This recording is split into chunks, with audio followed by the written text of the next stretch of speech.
kita bahas materinya. Perkembangan EYD.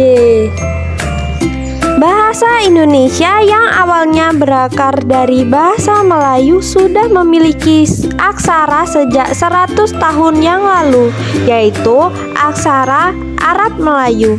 Di Nusantara ini bukan saja aksara Arab Melayu yang kita kenal, kita juga mengenal aksara Jawa, aksara Sunda, aksara Bugis, aksara Bali, dan aksara-aksara lainnya.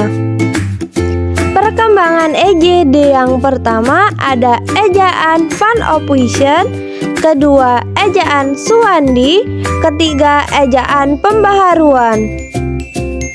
Selanjutnya yang keempat ada ejaan Melindo, yang kelima ejaan baru atau LBK. Yang keenam ada ejaan yang disempurnakan, dan yang ketujuh ada ejaan bahasa Indonesia.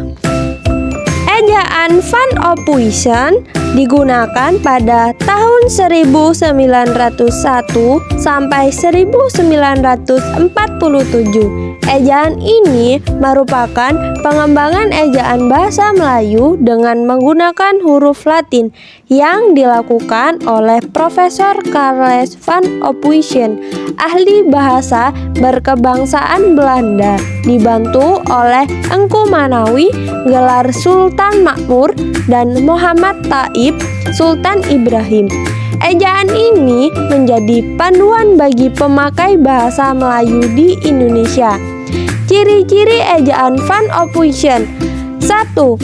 Huruf I untuk membedakan antara huruf I sebagai akhiran dan karenanya harus dengan diftong seperti mulai dengan ramai. Juga digunakan sebagai huruf Y untuk penulisan Surabaya. Jadi penulisannya yaitu Soerabaya. Seperti itu. Huruf Y digunakan untuk menuliskan huruf Y.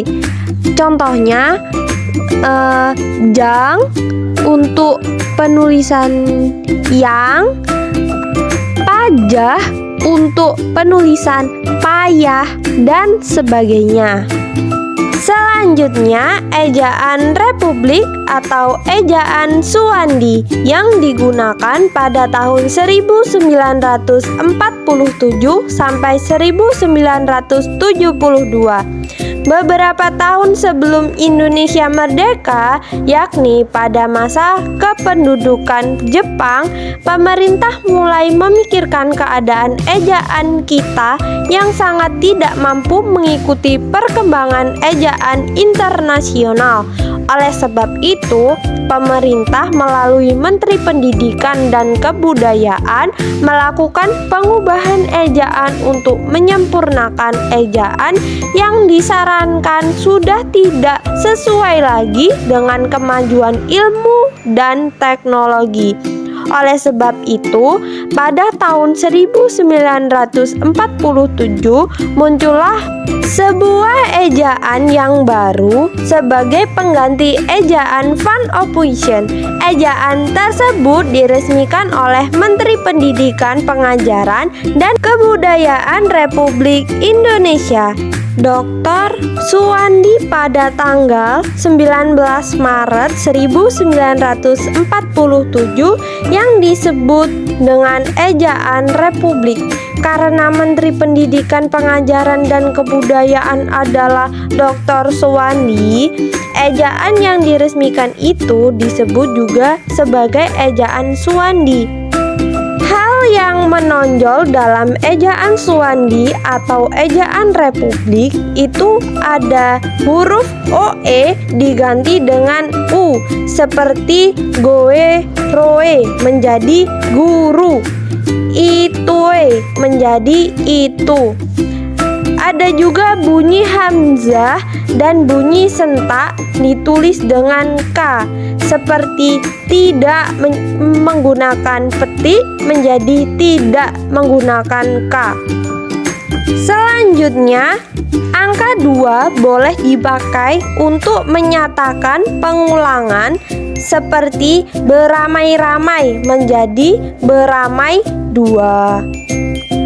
Anak-anak menjadi anak dua.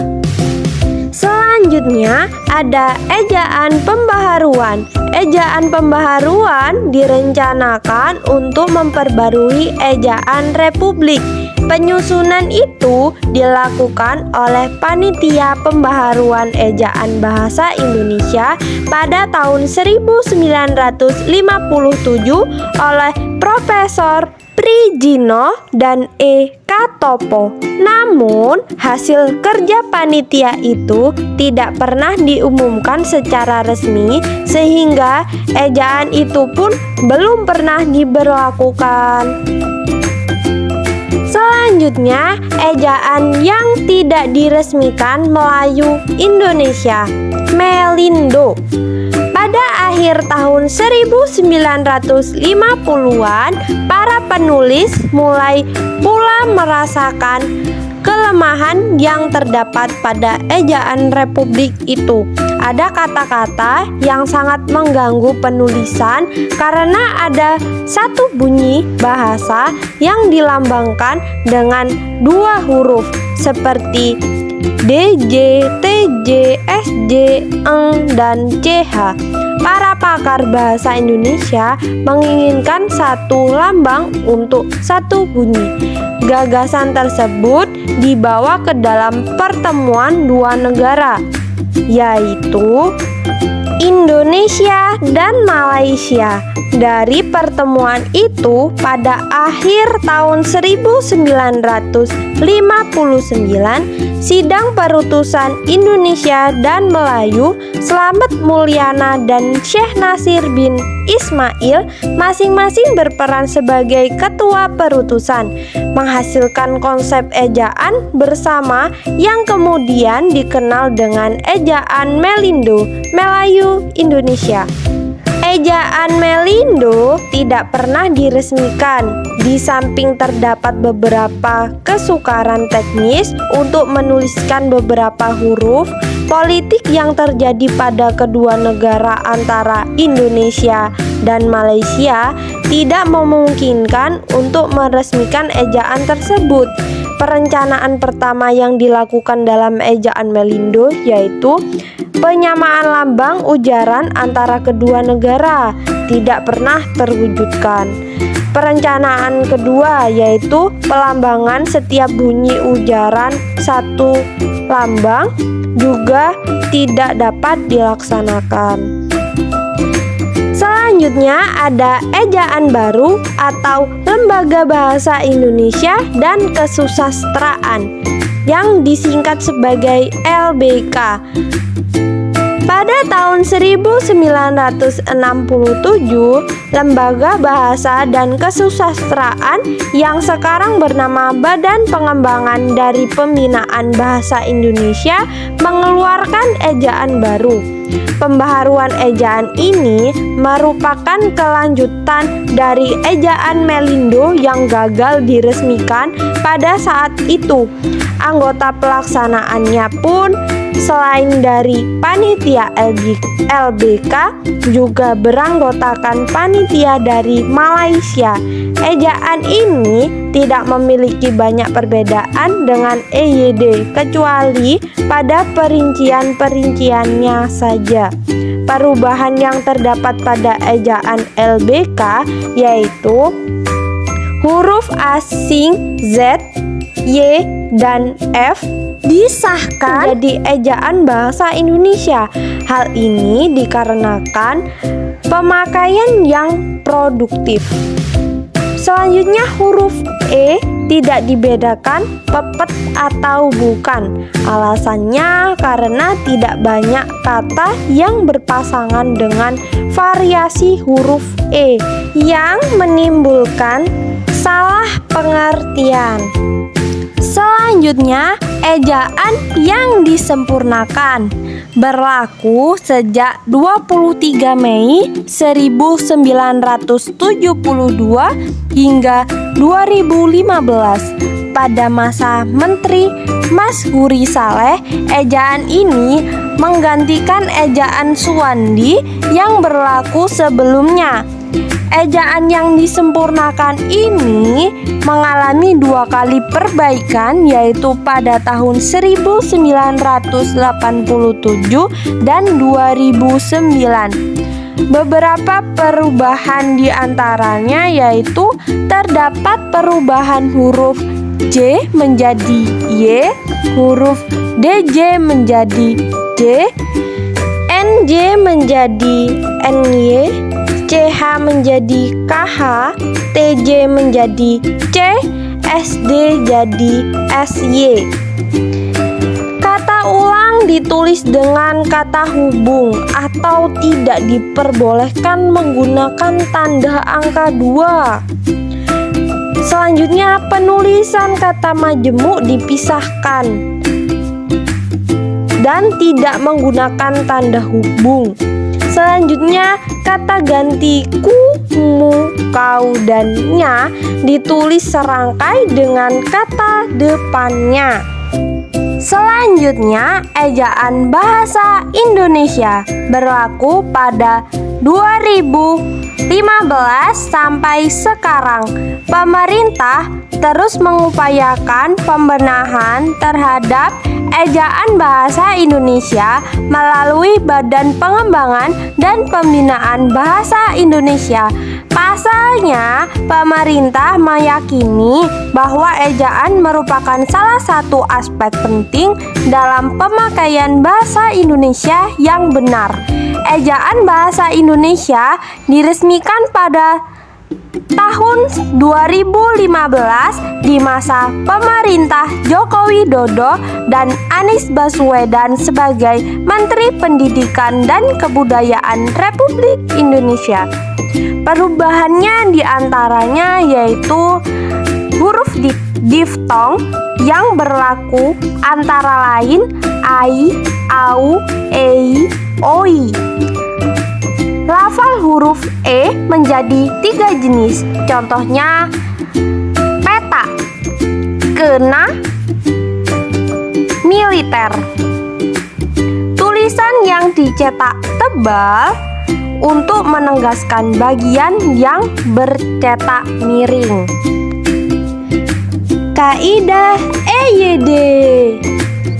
EYD mulai resmi digunakan sejak tanggal 17 Agustus 1972 berdasarkan Surat Keputusan Presiden nomor 52 tahun ajaran 1972.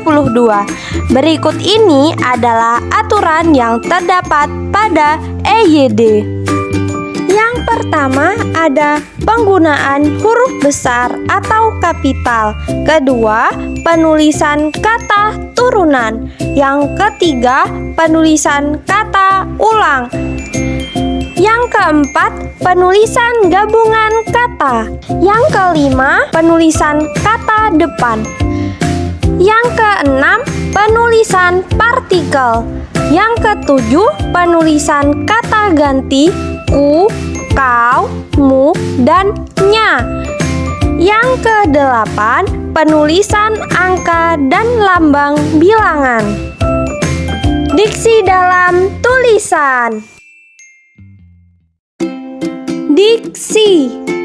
Berdasarkan Kamus Besar Bahasa Indonesia, diksi adalah pilihan kata yang tepat dan selaras dalam penggunaannya untuk mengungkapkan gagasan, sehingga penulis akan mendapatkan efek tertentu yang diharapkan ketika orang membaca karyanya.